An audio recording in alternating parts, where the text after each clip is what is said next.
Hello friends, welcome to my channel spice of life. இன்னைக்கு எத்தனை வானம் பார்த்தேன்ல அத்தியாயம் 7லேருந்து 9 தான் பார்க்க போகிறோம். வாங்க கதை கேட்கலாம். அத்தியாயம் 7.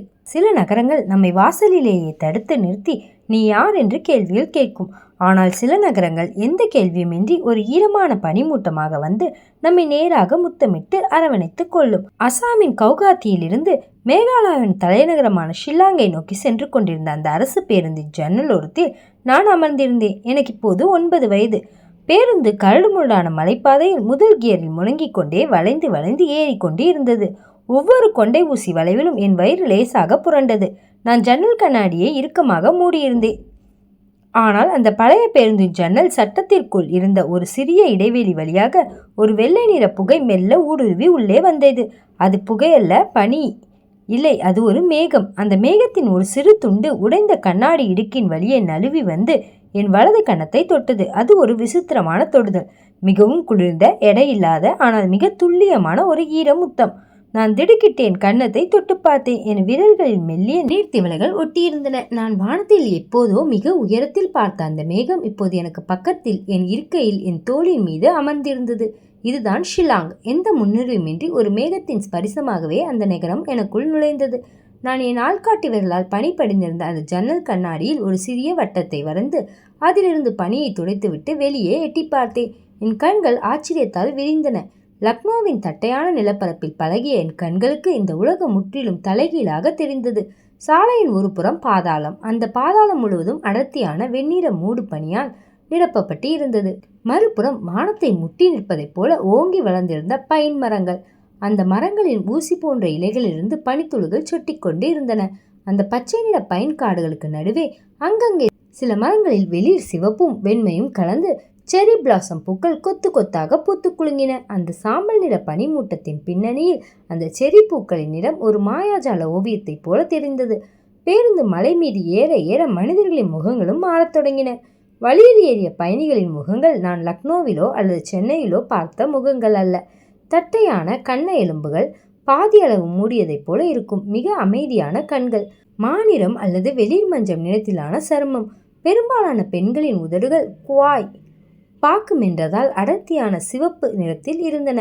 அவர்கள் ஒருவரை ஒருவர் பார்த்து புன்னகிக்கும் போது அந்த சிவப்பு நிற உதடுகள் அவர்களுக்கு ஒரு விசித்திரமான அழகை கொடுத்தன. காற்றில் ஒரு புதிய வாசம் கலந்திருந்தது. ஈரமான செம்மண், பைன் மரங்களின் கூம்புகளிலிருந்து வரும் ஒரு விதமான மூலிகை வாசம் மற்றும் சாலையோர கடைகளில் விற்கப்படும் சுட்ட பன்றி இறைச்சியின் நெடி. எங்கோ தூரத்தில் ஒரு தேவாலயத்தின் மணி டாங் டாங் என்று மிகவும் நிதானமாக ஒலித்தது. அந்த மணியோசை இந்த பனிமூட்டத்தை கிழித்து கொண்டு என் காதுகளுக்கு வந்தபோது அது ஒரு புனிதமான தாளமாக எனக்கு தோன்றியது. ஆனால் இவை எல்லாவற்றையும் விட ஷில்லாங்கின் மிக முக்கியமான அடையாளம் வேறு ஒன்று இருந்தது. அது இடைவிடாத மழை. நான் சென்னை பெண். சென்னையில் மழை என்பது ஒரு பண்டிகையைப் போல 3 நாட்கள் கொட்டி தீர்க்கும். அதன் பிறகு வெயில் வந்துவிடும். லக்னோவில் மழை என்பது குளிரை கூட்டிவிட்டு போகும் ஒரு விருந்தாளி. ஆனால் இங்கே மழை என்பது ஒரு பருவம் அல்ல, அது இவர்களின் வாழ்க்கை முறை. பேருந்தின் தகரக்குறை மீது டப் டப் படபட டப் என்று மழைக்கால தாளம் இடைவிடாமல் ஒலித்து கொண்டே இருந்தது. அந்த சத்தம் காதுகளை அடைத்தது. எனக்கு மெல்ல மெல்ல ஒரு புதிய போராட்டம் தொடங்குவது புரிந்தது. லக்னோவின் குளிர் வேறு, இது வேறு. லக்னோவில் குளிர் தோலை மட்டுமே தொடும். கம்பளி அணிந்தால் தப்பித்துக் கொள்ளலாம். ஆனால் ஷில்லாங்கின் இந்த பனியும் மழையும் என் எலும்புகளுக்குள் ஊடுருவின. என் உடம்பில் உள்ள ஒவ்வொரு அணுவும் ஈரமாக இருப்பதாக எனக்கு தோன்றியது. என் ஸ்வெட்டர், என் கால் சட்டை, என் ஷூ எல்லாமே ஒரு விதமான பிசுபிசுப்பான ஈரப்பதத்துடன் என் உடலை இருக்கின. என்றாவது ஒரு நாள் மீண்டும் முழுமையாக காய்ந்து போவேனா என்ற சிறுபிள்ளைத்தனமான பயம் என் 9 வயது மனதுக்குள் எட்டி பார்த்தது. இந்த ஈரமான பச்சை நிற குமிழுக்குள் நான் மாட்டிக்கொண்டது போல உணர்ந்தேன். இவர்களின் மொழி எனக்கு முற்றிலும் அந்நியமாக இருந்தது. இந்தி இங்கே எடுபடவில்லை. அவர்கள் காஷி மொழியிலும் ஆங்கிலத்திலும் தான் பேசிக்கொண்டார்கள். எனக்கு இரண்டுமே சரியாக தெரியாது. என் தனிமை மீண்டும் என்னை போர்வை போல போர்த்தி கொள்ள தொடங்கியது. நாங்பூ என்ற ஒரு சிறிய மலை கிராமத்தில் பேருந்து தேநீர் இடைவெளிக்காக நின்றது. பயணிகள் அனைவரும் கொட்டும் மலையில் குடைகளை விரித்தபடியும் பிளாஸ்டிக் தாள்களை தலையில் போர்த்தியபடியும் சாலையோர கடைகளை நோக்கி ஓடினார்கள். அப்பா எனக்கு ஒரு பெரிய குடையை விரித்து பிடித்து கொண்டு என்னை ஒரு தேநீர் கடைக்கு அழைத்து சென்றார். அம்மா எங்களுக்கு பின்னால் தடிமனான சால்வையை போர்த்தி கொண்டு வந்தாள். அந்த கடை ஒரு மரத்தாலான சிறிய குடில். அதன் கூரை முழுவதும் தகரத்தால் வேயப்பட்டிருந்தது. உள்ளே ஒரு பெரிய அடுப்பில் மூங்கில் கூடைகளில் மோமோஸ் வெந்து கொண்டிருந்தது. இன்னொரு பக்கம் சுட சுட சிவப்பு நிற தேநீர் லால்சா தயாராகி கொண்டிருந்தது. அப்பா எனக்கு ஒரு சிறிய கண்ணாடி டம்ளரில் அந்த சிவப்பு தேநீரை வாங்கி கொடுத்தார். என் கைகள் குளிரால் விரைத்து போயிருந்தன. விரல்கள் என் கட்டுப்பாட்டில் இல்லை. நான் அந்த டம்ளரை பிடிப்பதற்காக கையை நீட்டினேன். ஆனால் நடுக்கத்தில் என் கைகள் மோதிக்கொண்டன.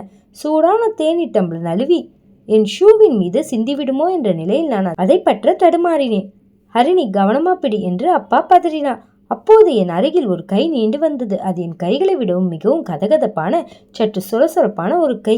என் அருகில் ஒரு நடுத்தர வயது கசிப்பெண் நின்று கொண்டிருந்தாள்.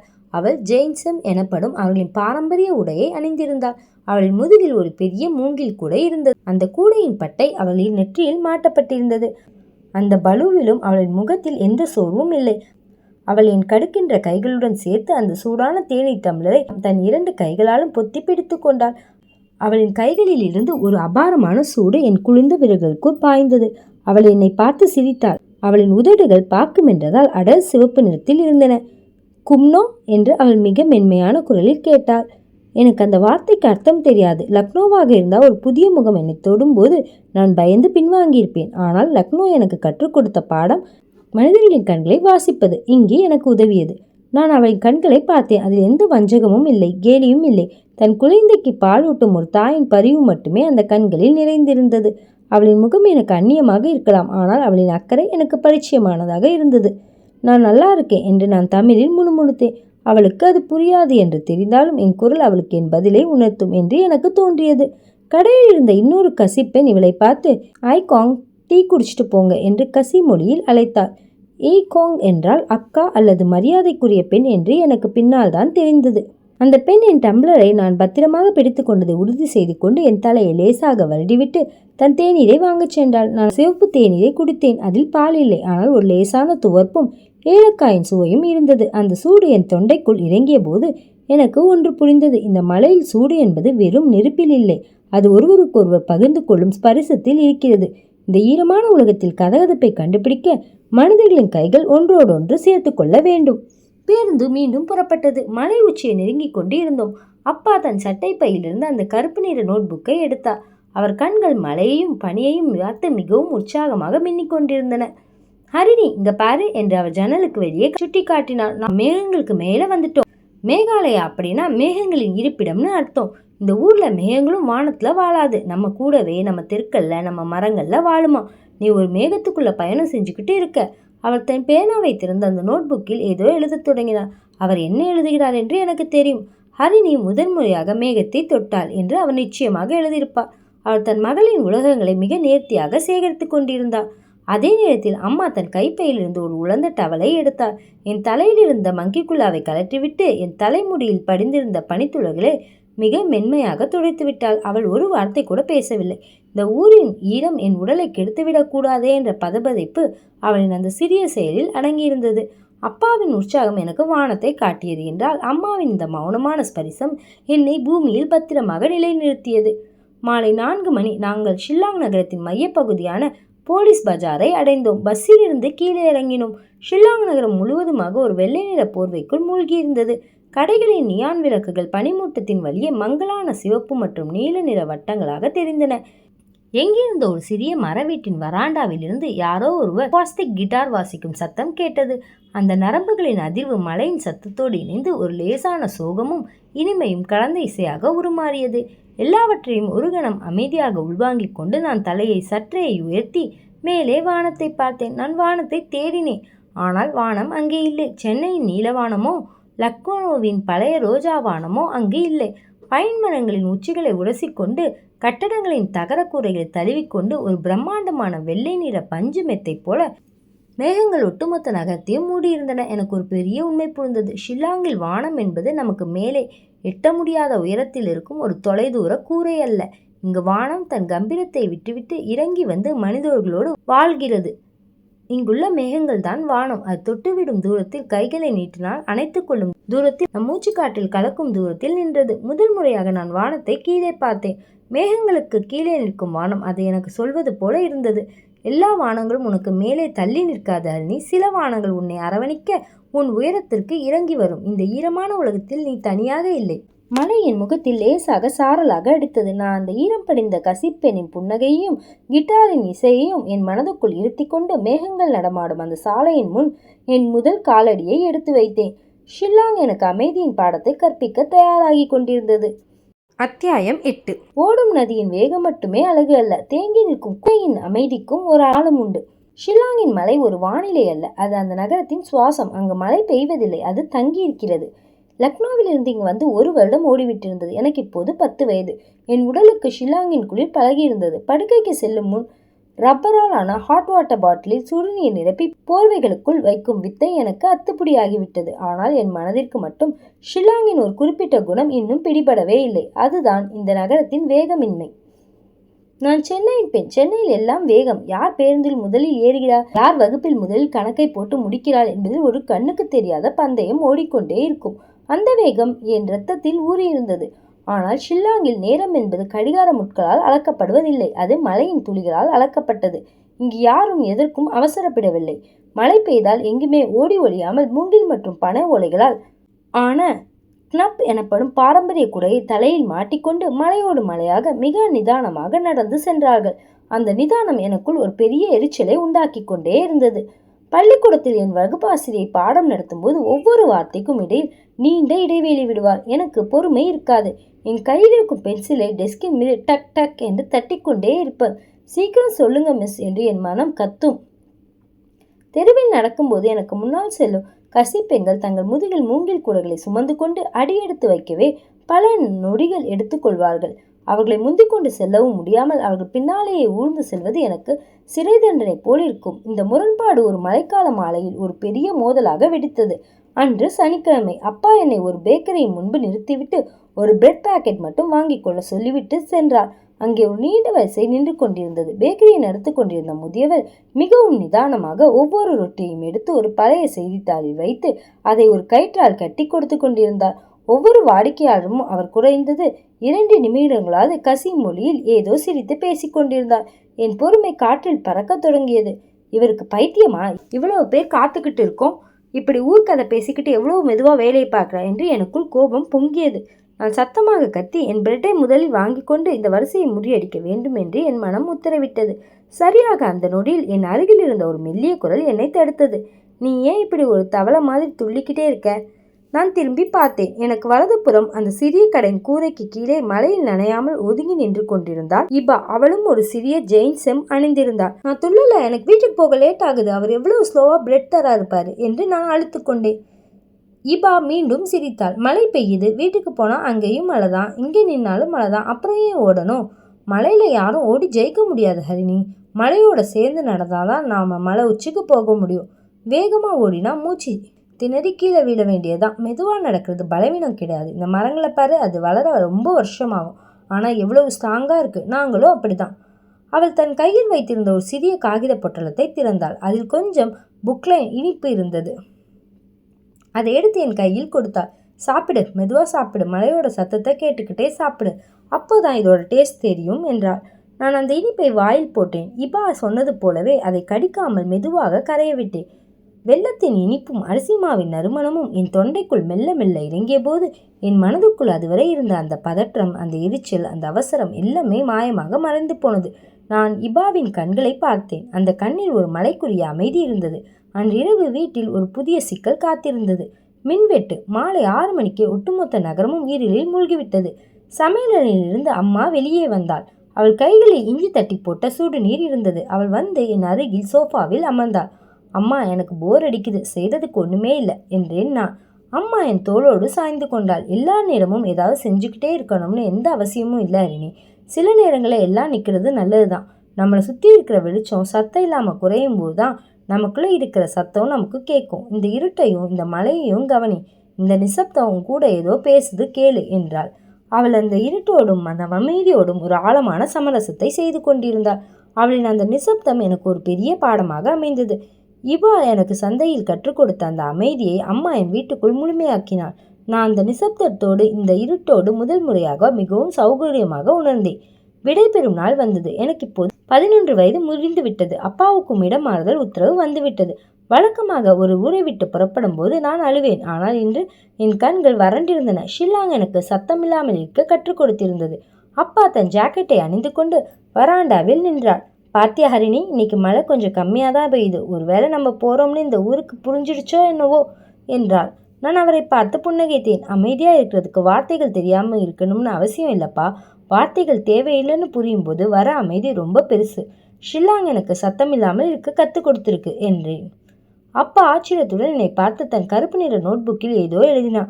நாங்கள் காரில் ஏறி மலையை விட்டு இறங்கினோம். மேகங்கள் மெல்ல மெல்ல என் கண்களில் இருந்து மறைந்தன. நான் ஜன்னல் வழியே வானத்தை தேடினேன். ஷில்லாங்கில் வானம் தெரிவதில்லை. ஏனென்றால் அங்கு மேகமே வானம்.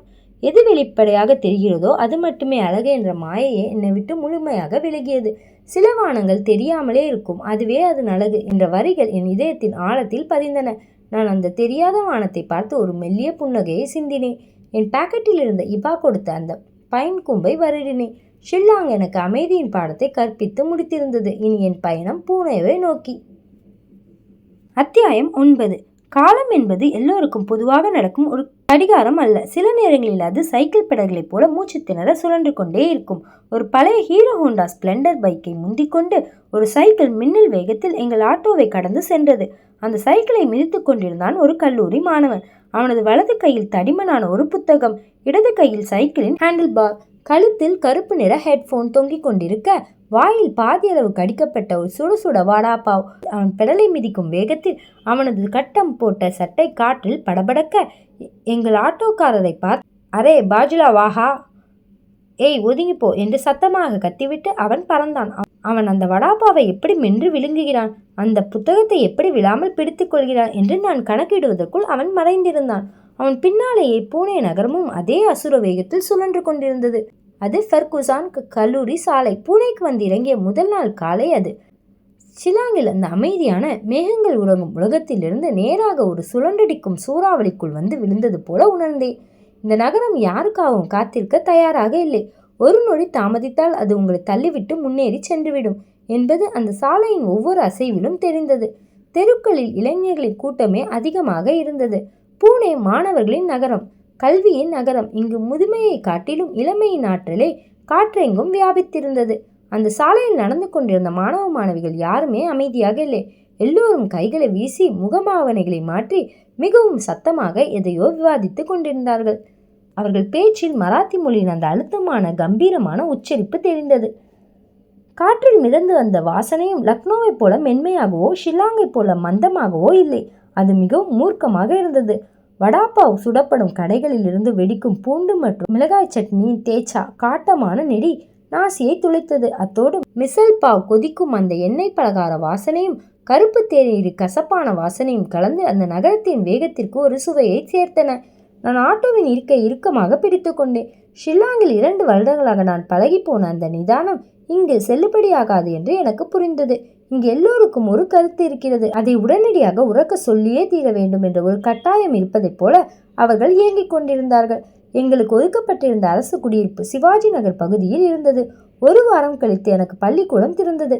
நான் 7ஆம் வகுப்பில் சேர்ந்தேன். பூனேயின் பள்ளிக்கூட அரசியல் மொழியை தாண்டி குரல்களால் ஆனது என்பது முதல் நாளையே நான் உணர்ந்து கொண்டேன். என் வகுப்பறை ஒரு நாடாளுமன்றத்தைப் போல இருந்தது. கிரிக்கெட்டில் யார் சிறந்த ஆட்டக்காரர் என்பதில் தொடங்கி பள்ளியின் கேண்டீன் சாப்பாடு வரை எல்லாவற்றிற்கும் அவர்களிடம் ஒரு விவாதம் இருந்தது. நான் என் இருக்கையில் அமைதியாக அமர்ந்திருந்தேன். எனக்கு கருத்துக்கள் இல்லை என்று அர்த்தமல்ல, ஆனால் ஒரு விஷயத்தை கவனித்து அதை உள்வாங்கி பதில் சொல்வதற்கு எனக்கு சிறிது நேரம் தேவைப்பட்டது. ஷில்லாங் எனக்கு கற்றுக் கொடுத்த பாடம் அதுதான். எதற்கும் அவசரப்படாதே, அமைதியா இரு. ஆனால் இந்த பூனேயில் அமைதி என்பது அறியாமையின் அடையாளமாக பார்க்கப்பட்டது. நீங்கள் பேசவில்லை என்றால் உங்களுக்கு எதுவும் தெரியவில்லை என்று அர்த்தம். என் மௌனம் என்னை அந்த வகுப்பறையில் ஒரு கண்ணுக்கு தெரியாத அனாதையாக மாற்றியது. அந்த முரண்பாடு ஒரு மதிய உணவு இடைவெளியில் மோதலாக வெடித்தது. பள்ளியின் கேன்டீன் குழாயில் தண்ணீர் பிடிக்க ஒரு நீண்ட வரிசை நின்றது. என் முறை வந்ததும் நான் என் எவர்சில்வர் பாட்டிலை மெதுவாக குழாயின் கீழே வைத்தேன். ஷில்லாங்கில் மழையோடு பல மணி நேரங்கள் காத்திருந்த எனக்கு இந்த பாட்டில் நிறைவது ஒரு பெரிய நேரமாக தெரியவில்லை. ஆனால் எனக்கு பின்னால் நின்று கொண்டிருந்த ஒரு 8ஆம் வகுப்பு மாணவிக்கு அது பெரிய தாமதமாக தெரிந்தது. அரே எக்ஸ்கியூஸ் மீ, கொஞ்சம் ஃபாஸ்ட்டாக பிடி. இங்கே நீ என்ன தூங்கிட்டு இருக்கியா? தூங்குறதுக்கு தான் கிளாஸ் ரூம் இருக்கே, இங்கேயே வந்து தூங்குற என்று அவள் கோபமாக இந்தியில் கத்தினாள். சுற்றியிருந்தவர்கள் சிரித்தார்கள். என் காதுகள் சூடாயின. நான் அவளை திருப்பி திட்ட வேண்டுமா? அப்போது இப்பாவின் முகம் நினைவுக்கு வந்தது. மலையோடு சேர்த்து நடந்தாதான் நாம மலை உச்சிக்கு போக முடியும். நான் என் பாட்டிலை கீழே எடுக்கவில்லை. மிகவும் மெதுவாக திரும்பி அவளை நேராக பார்த்தேன். என் கண்களில் கோபமோ பயமோ இல்லை, மாறாக ஒரு ஆழமான நிசப்தம் இருந்தது. என் பார்வையின் அந்த அதீத அமைதி அவளை தடுமாற செய்தது. நான் ஒரு வார்த்தை கூட பேசவில்லை. வெறும் கண்களால் அவளது அவசரம் எவ்வளவு ஆபத்தானது என்பதை உணர்த்தினேன். அவளின் குரல் மெல்ல ஒடுங்கியது. என் பாட்டில் நிரம்பி வழிந்தது. நான் மிகவும் நிதானமாக பாட்டிலை மூடிவிட்டு அவளை பார்த்து ஒரு மெல்லிய புன்னகையை உதிர்த்துவிட்டு திரும்பினேன். அஜிப் லட்கி ஹை என்று அவள் முணுமுணுத்தாள். விசித்திரமான பொண்ணு என்று அவள் முணுமுணுத்தாள். மாலை பள்ளி முடிந்து வெளியே வந்தேன். அப்பாவின் ஸ்கூட்டரில் ஏறி வரும்போது தூரத்தில் ஷனியவார் வாடா கோட்டையின் பிரம்மாண்டமான கல் சுவர்கள் தெரிந்தன. இந்த கோட்டையை பாத்தியா ஹரினே என்றார் அப்பா. பேஷ்வாக்கள் ஆண்ட பூமி.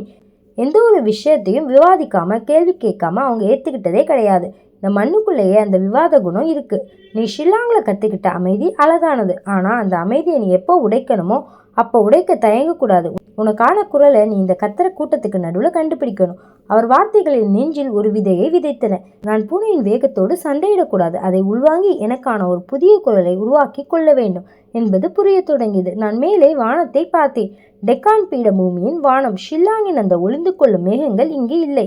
பூனையின் வானம் மிகவும் தெளிவாக தெரிந்தது. அது ஒரு அடர்த்தியான சாம்பல் நிறத்தில் பெரிய மேகக்கூட்டங்களை தன்னுள் சுமந்து கொண்டு கனமழையாக வெடிக்க தயாராக இருந்தது. விவாதிக்கும் வானம் என்று எனக்குள் சொல்லிக்கொண்டேன். ஆம், இந்த வானம் பூமியோடு விவாதித்து கொண்டிருந்தது. மழையை தரவா வேண்டாமா என்று அது தன் ஆக்ரோஷமான கருப்பு நிறத்தால் கேள்விகளை கேட்டுக்கொண்டிருந்தது. நான் இனிமேல் வெறும் அமைதியான பார்வையாளராக மட்டும் இருக்கப் போவதில்லை. எனக்கும் குரல் ஒன்று இருக்கிறது. அந்த தொண்டைக்குள் உறங்கும் குரலை இந்த விவாதிக்கும் நகரம் விரைவில் வெளியே கொண்டு வரும் என்ற நம்பிக்கையோடு வீட்டை அடைந்தேன். இதோட அத்தியாயம் 7லேருந்து அத்தியாயம் 9 முடிவடையுது. அத்தியாயம் 10 நாளைக்கு பார்க்கலாம். உங்களுக்கும் இந்த கதை பிடிச்சிருந்தா மறக்காமல் லைக் பண்ணுங்கள். கதையை பற்றின கருத்துக்களை கமெண்ட்டில் ஷேர் பண்ணுங்கள். கதையை தொடர்ந்து கேட்க சேனலை சப்ஸ்கிரைப் பண்ணிக்கோங்க. Thanks for listening.